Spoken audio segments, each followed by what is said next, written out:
Well, ladies and gents, it has gone down. I wanted to wait until we got all of the information, and it is finally done, it seems like.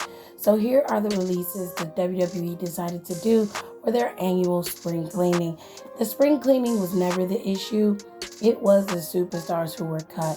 So, Samoa Joe and Billie Kay and Peyton Royce were cut this year from WWE. They were fired.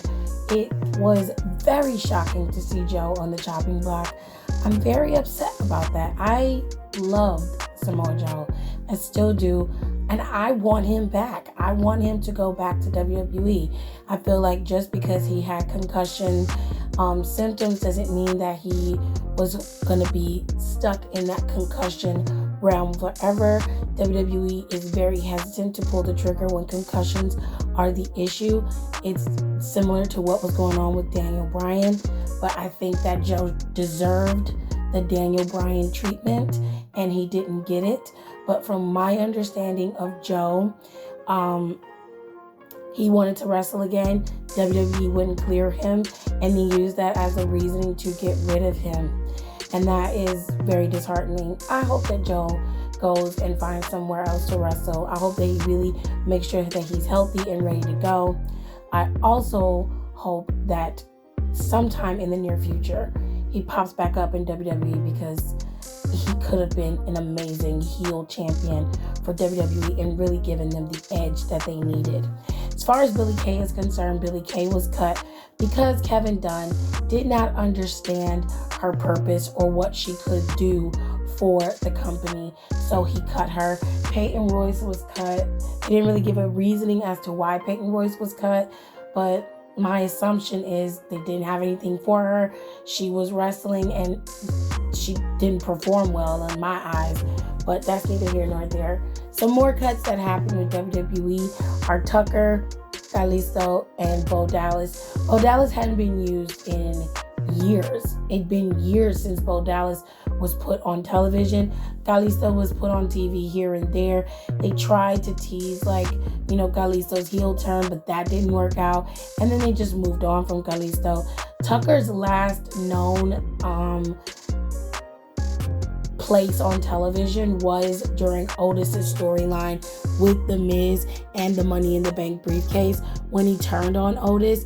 That was pretty much it for Tucker. After that, they never used him again. He was never seen on television again, and they very much could have used him in the mid-card division. They missed out on Tucker, really, and they really missed out on Heavy Machinery. Heavy Machinery was a great tag team. They could have been amazing champions. I'm so saddened and disheartened by the fact that they did not use them, and they very well should have. They were an amazing tag team. Oh, WWE, they suck sometimes. And the final listing of WWE releases are Chelsea Green, Wesley Blake, Mickie James, and Mojo Raleigh. So Mickie James was another one that I was supremely shocked by, but at the same time, I kind of saw what was happening. Mickie wasn't being used. She very well could have been the anchor for the women's division on Raw, and they decided not to do that. I don't understand what their aversion to Mickie was, but she could have been used for that, and she was begging to wrestle and they just weren't listening. So I hope she goes somewhere and she gets the respect and the shine that she so rightfully deserves. Chelsea Green was another one that was also able to, that was really good. And all of a sudden, she broke her wrist during one of her debut match on SmackDown. And then she was shelved, after that. They used that as a means of getting rid of her, which I detest 100%. Wesley Blake was a part of the Forgotten Sons. He also got the short end of the stick with his original debut.